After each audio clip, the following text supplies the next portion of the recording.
Okay. I think the band's all here. Long time no see. Yeah, long time no see. Hey, Ira. How's it going, man? Okay. Bob, are you ready to go? There we go. Yeah, I'm going to have to join in a few minutes. I'm going to connect by my laptop. So Okay. thank you. If you could keep an eye out for me, I'd appreciate it. Sure. Okay. So folks, we weren't unable to meet last month, and I apologize. I had a work commitment that I really didn't want to miss. But what I'd like to do is really just talk about 3 specific agenda items this week. The first is we had reviewed the list of priorities for Ms. Bryant when she begins on the 24th. I just wanted to review those and suggest adding another one after conversation I had with Fred Bush, and then hammer out some of the communication plan issues that we can begin now in preparation for Samantha, who I know is going to come with some of her own ideas. In this space, if it's helpful, I prefer to just share my screen. I'm trying not to sit up in my dark, dingy office with a bigger screen. So I'd like to just kind of share the minutes with you. So you should all be able to see this list. Fred, Bob, can you give me a thumbs up? Can you all see this? Yeah, okay. It's just so small on my phone that it's going to be, but I'm working on it. Oh, shoot. Okay. I'm reading it. Just if you could read it aloud. Absolutely. Sure. Okay. So the list of priorities that we had really teed up for Samantha were first, revisiting the grant philosophy, the process and support system with a new manager. And we had discussed, we want to hold off on that because that's something that council and the management should co-create together and implement. I would still say that this is one of the number 1 priorities for us moving forward. Oh, Bob, I think this is you in the waiting room. Okay. Yeah. Thank you. The second is to map the capital improvements to our comprehensive plan. My question about this priority is this something that we would do in F&A, or do you think there's a value to doing that as a council? I view this as mapping sort of the grants as well. I mean, we need to identify which of our, capital improvements are things that we want to target a grant for, and then, work from there. Uh-oh. That's probably Bob. Yeah, I just muted him.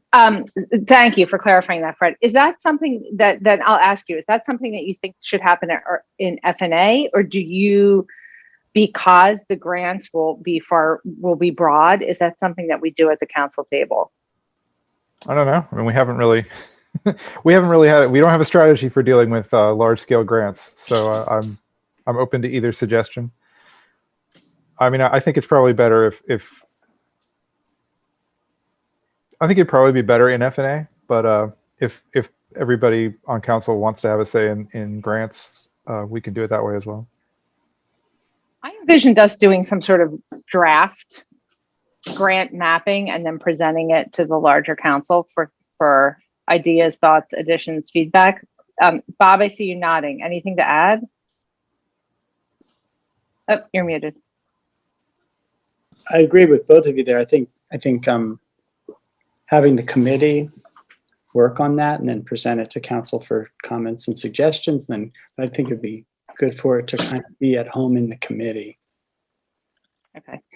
And, I say this knowing that, Ms. Bryant comes in with a pretty impressive grant strategy, which is why I said, I think we should hold off, because one of the reasons we hired her was because she came in with this skill set. So I think we're going to learn a lot from her. But I like that idea of us starting an F&A, drafting it, and bringing it to the full council. The second priority we identified was really then solidifying a strategic partner between F&A and public health and safety to really develop out that budget line where we see public safety as broader than just policing and fire, but rather using infrastructure and the built environment as one of our most powerful public health and safety tools. Again, these are also connected. I think that loops right back to our first priority, which is looking at how do we leverage grant opportunities to do some of those improvements that we know will hit both the environmental attention, priority, and our commitment to public health and safety, everything from traffic calming to pedestrian safety and so forth. Okay. And Bob, you had suggested that this is really an opportunity that we can do a series of talks or events. So as a community of stakeholders, we can reimagine public safety and how then in F&A, we use that fiscal model to represent our value system and identify public health and safety moving beyond. Really, did I suggest that? You did. I looked at it and I thought, wow, that's a great idea. I hope that's cool, Cindy. I think that's a wonderful idea, but I don't remember suggesting. I'm really sure it was your idea. So good job. The next priority would be reviewing stormwater costs by proposing impervious space tax or funding mechanisms. Fred, that was really something that you were interested in. And again, I think it is a pipeline, pun intended, to infrastructure too, because this is really a shared project. And how we could leverage resources and incentives for stormwater. Yeah, we have basically this big unfunded mandate. We have a plan, but we have no funding in place right now to deal with it. So it would be good to figure that out.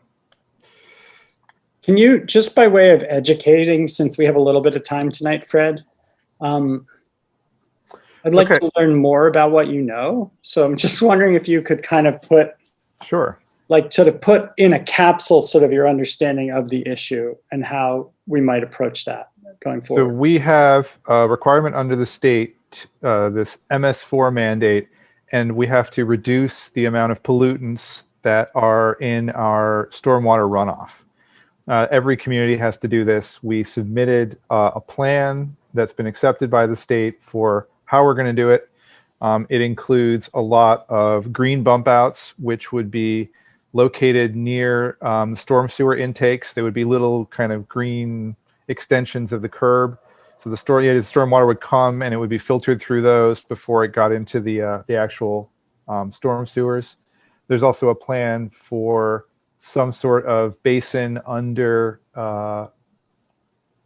located in Narberth Park, or not. I think it's in the parking lot. Under the parking lot. I think it's under the parking lot. Yeah, it's on the borough property. I don't think the current version involves anything in the park. I think it's the parking lot. So those are the two main aspects. And then I think there are a couple smaller projects that are envisioned as well. But, these are expensive projects. And right now we do not have a funding source identified for them. So it would have to be done with borrow. I mean, it has to be done. This is a state requirement.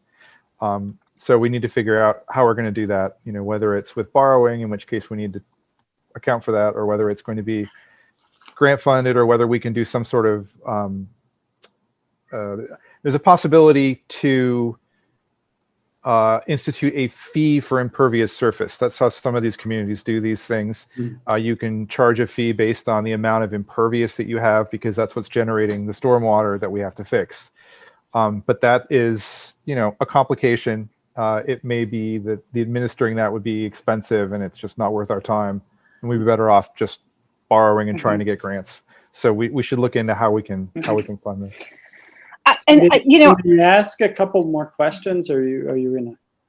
Go ahead. Go.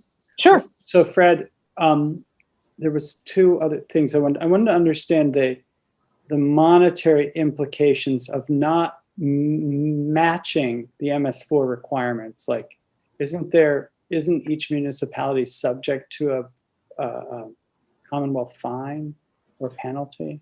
Yeah, I mean, if we didn't do this, the state would fine us, and I honestly don't know what that amount is, because we're not really contemplating going up against the state here. We want to do this. We will do it.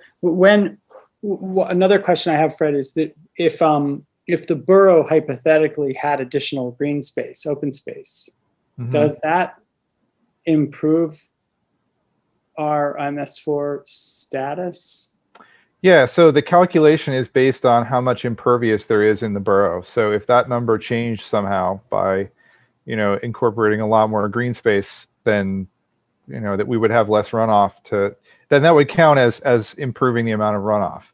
Okay, and then conversely, like if a developer builds something on a piece of property that's never had anything, is that against the borough's stormwater, or is it only on public lands that we're talking about? So if a developer could just build anything they wanted to, then that would be new impervious and that would be bad. But we have regulations in place right now that a new development has to take care of all of their stormwater. So they have to manage all of their stormwater runoff in an acceptable way for the state. So right now, new developments that happen now do not, in fact, increase the borough's burden because we've got regulations in place to make sure the developers take care of it. So Okay. it actually reduces the amount of work we have to do because the developers are doing some of it for us, basically. I got it. So just I'm trying to understand the economics of this. So if the MS4 requirement were like a fund, right? We basically have to host a certain amount of water, right? Or they measure it. How do they measure it? There's a calculation. So they take all of the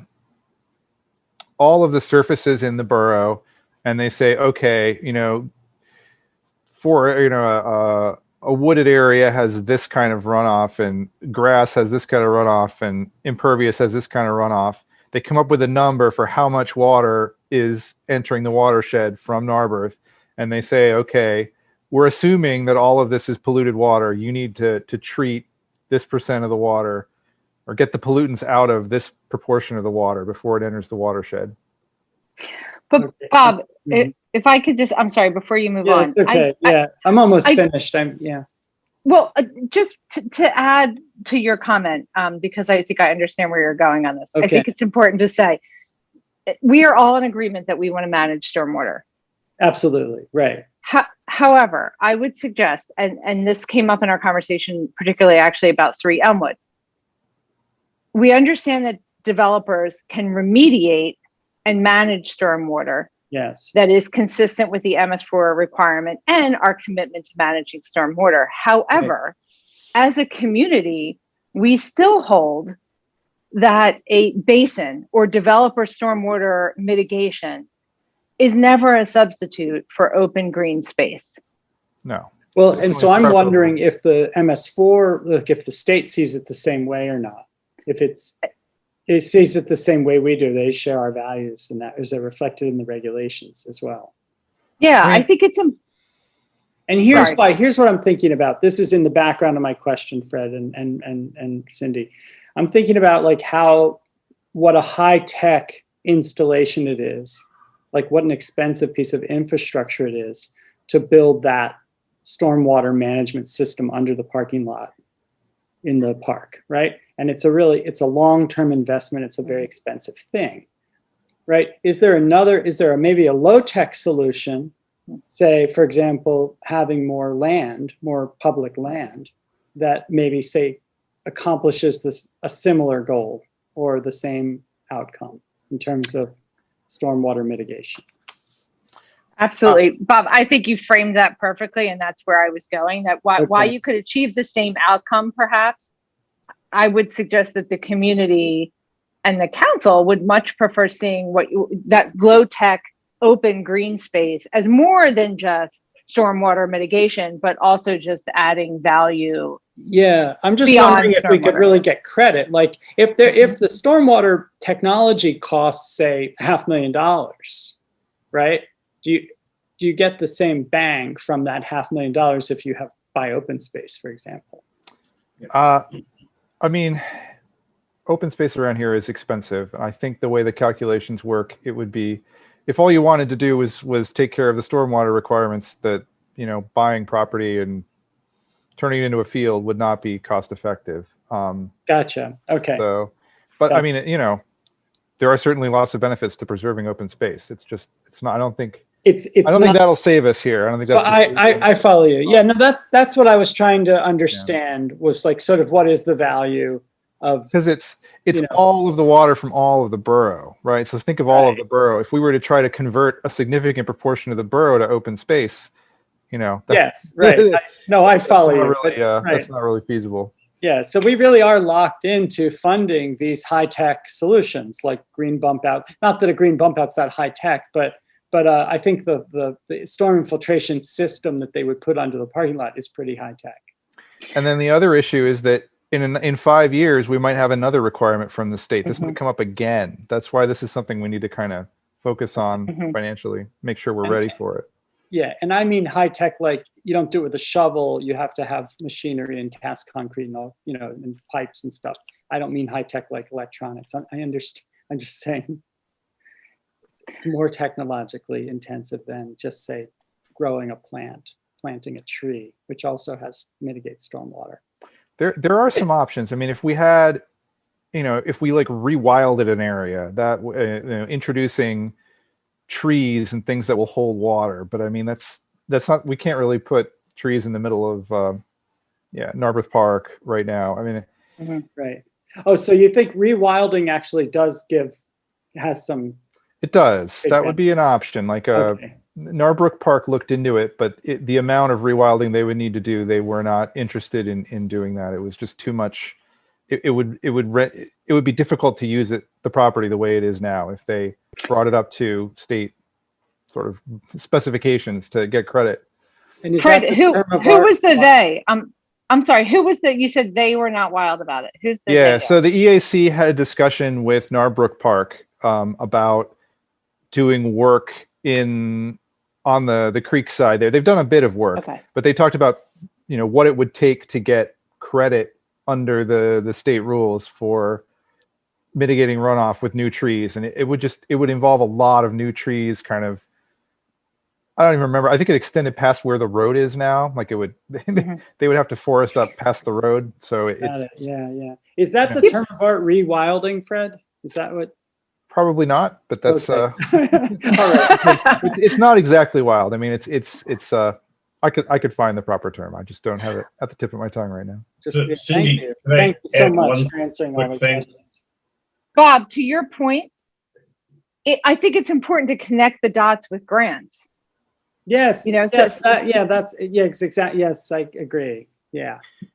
That's one big reason we looked at these green bump outs, is we thought they would be attractive from a traffic calming point of view, and from a an ecological point of view, they would be attractive to grant agencies. So we're hopeful. And there's a confluence with the mission of the Lower Merion Conservancy, which also has been very successful in obtaining grant funding for different. Yeah.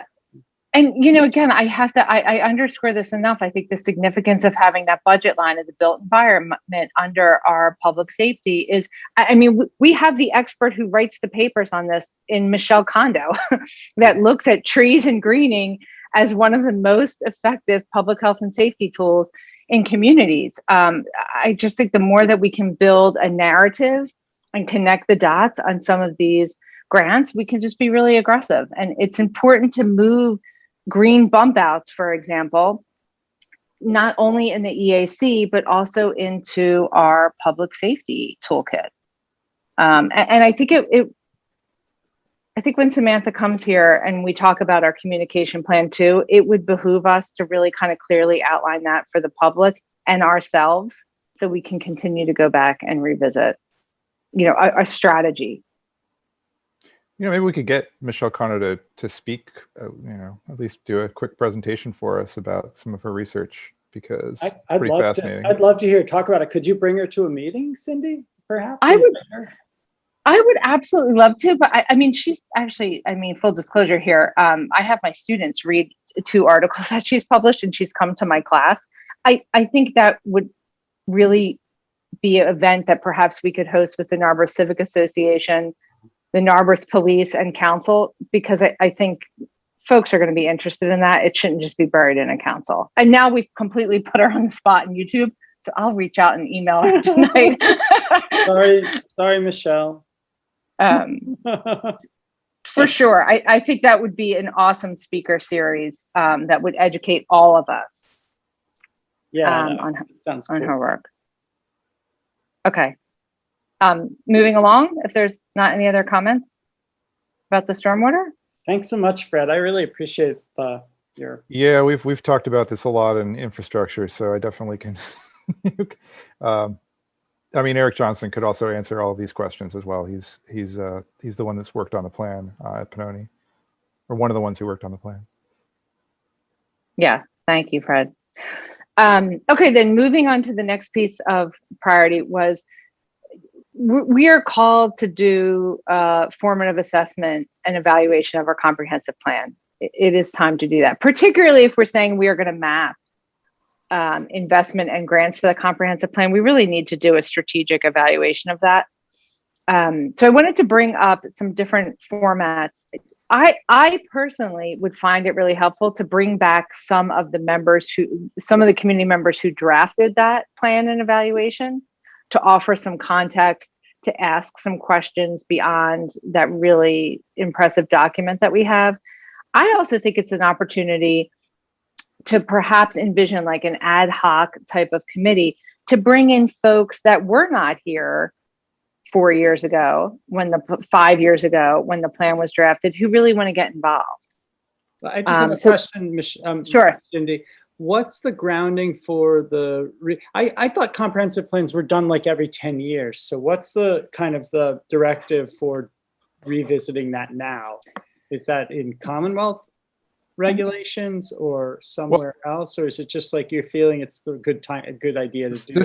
This was my suggestion, Bob, if I can jump in, Cindy. Okay. So please do. Yeah, and please it do, was, Fred. I was reading the comprehensive plan, and one of the things they suggested was doing an annual review, not to change the comprehensive plan, but to see how well we're doing in implementing it. I got it. Here, I won't forget this, but here are all these boxes. How many have we checked off?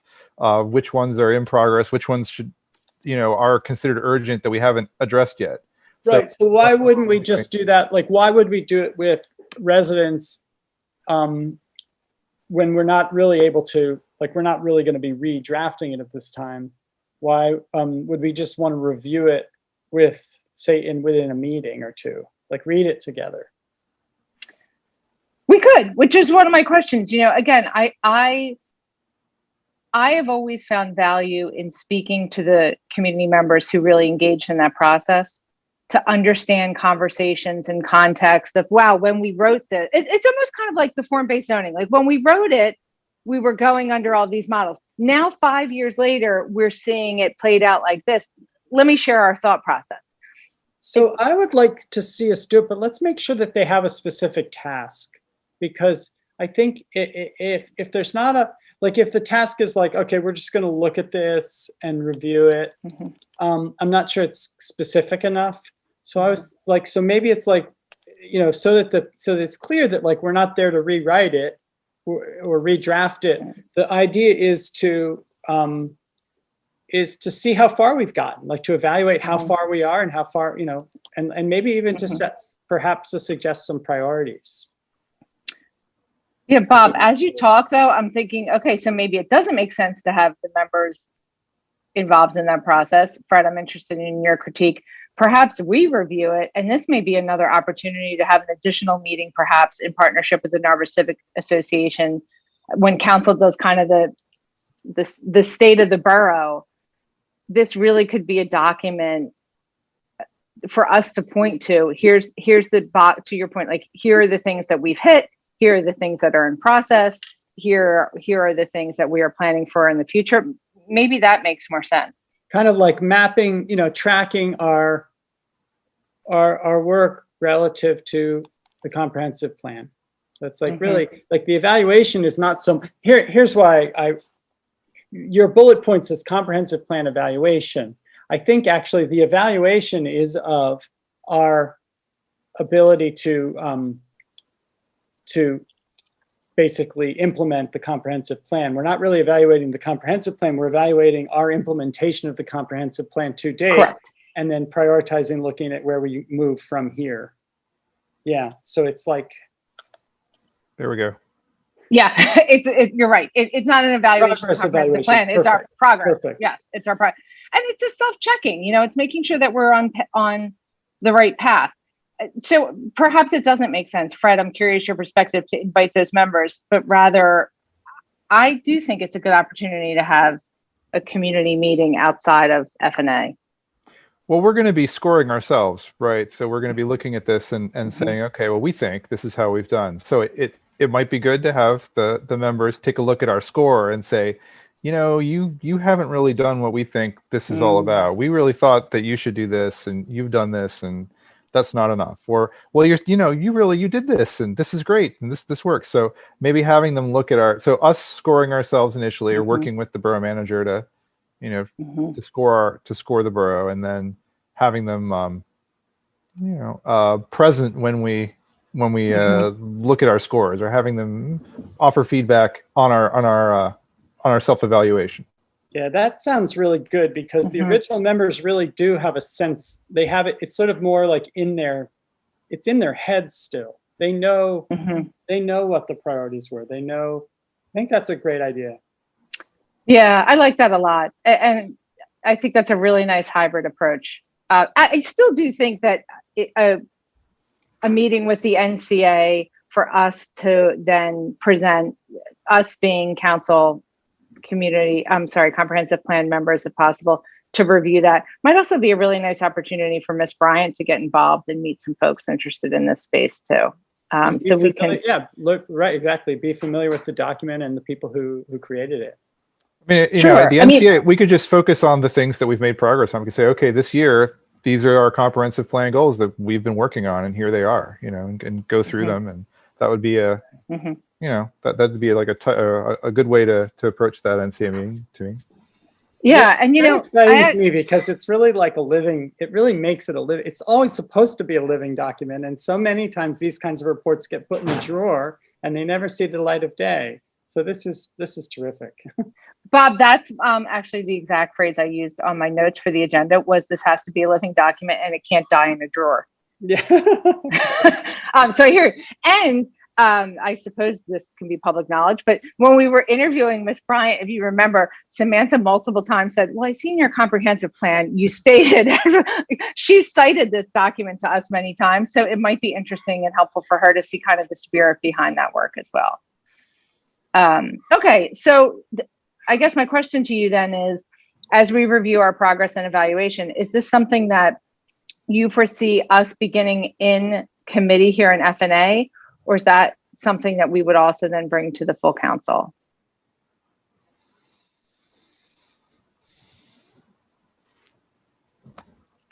I mean, it's not really a decision point, so I think it's fine if we work on it. It's not like, we're making decisions for the whole of council, or I could see us doing it. Okay. Yeah, it'll be interesting to do. What's the timeline? What do you think is the timeline for this? So, I mean, to be perfectly honest, I wanted to tee all of this up with some details, because I know Samantha was interested in meeting with committees and members to see what the plan is. I think this would be a nice summer project, but I really want to hold back and defer to Samantha, unless either of you.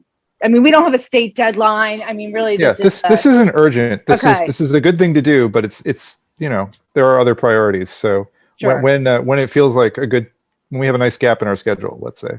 Yeah, maybe she will advise us, how that best fits into the other things. She might, and she may very well say, actually, this process would be helpful at the beginning, because it really helps me identify the priorities in the borough. So if we can put a pin in that, and I'll report back, and we can be flexible to her schedule. Which leads me just to the last, is the communication plan. I know Samantha has lots of plans for that.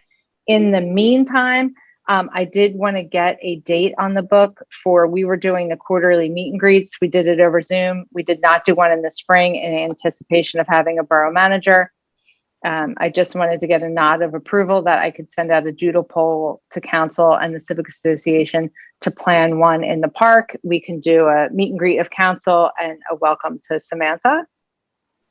Sounds great. You want to do it at like September time, or did you want to do it during the summer? I was thinking it might be nice to do it sooner than later, so folks have a face and a wave and a greeting with Samantha. I do know that we're getting into vacation time, so if there is a way to do it in early June, I thought I would actually hang on until the 24th and ask Samantha her preference. We talked about it when she came to visit the borough and got a tour, and I know it was something she was really interested in. Does that work? Yeah. Okay.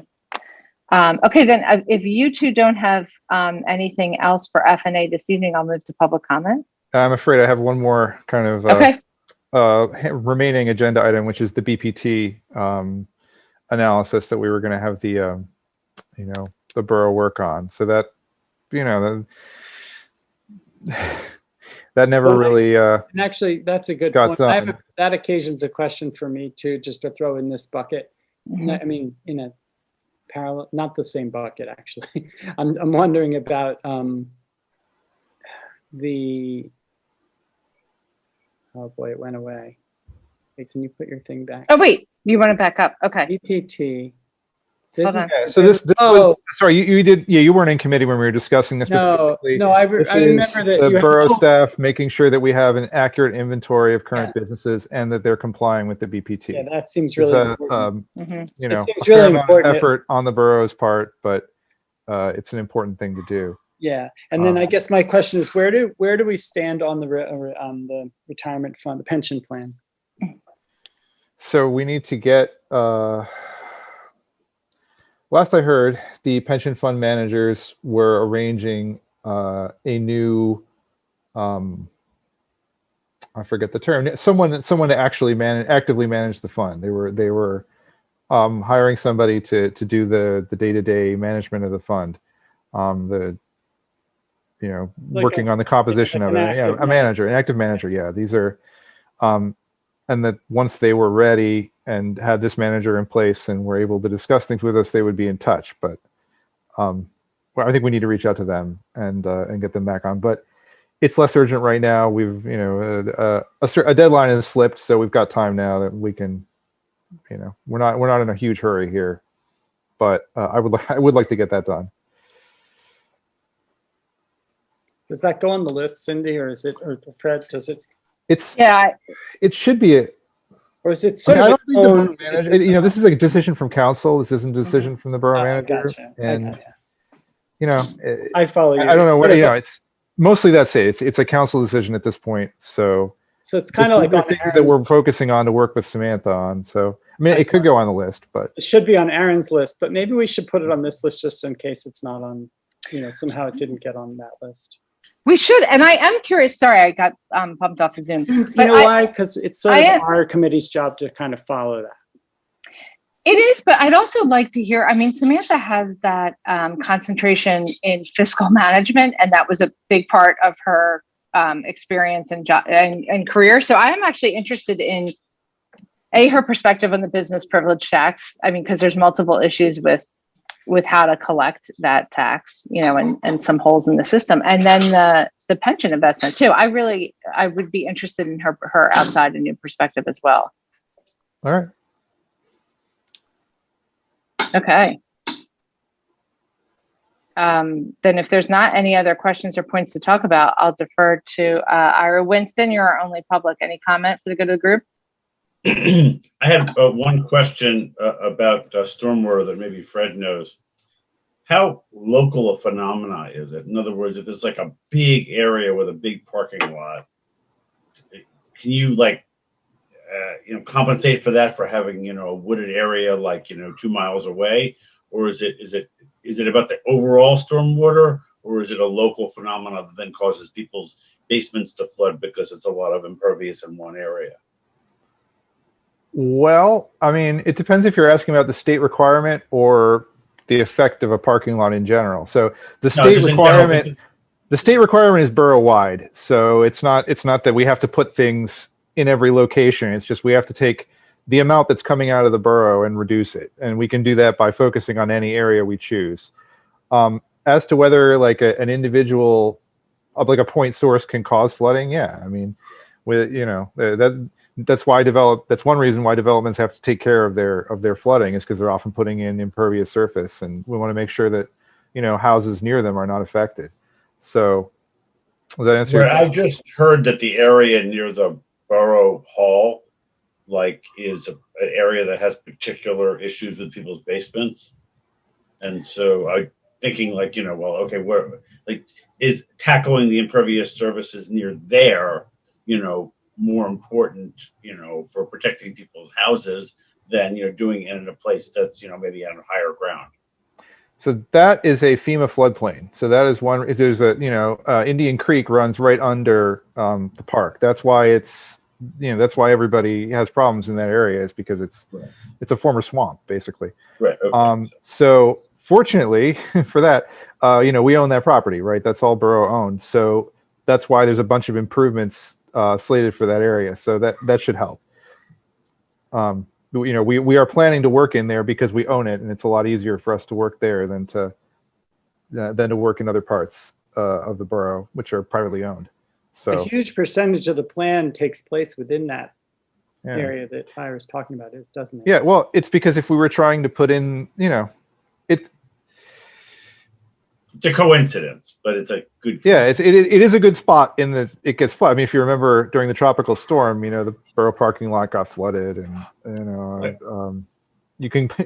some of these houses qualify for flood insurance, so it's good that we're working on it, and it is a good area to work on. But it's also convenient financially because we own it and we can just take the appropriate steps without having to negotiate with landowners, and we just have to.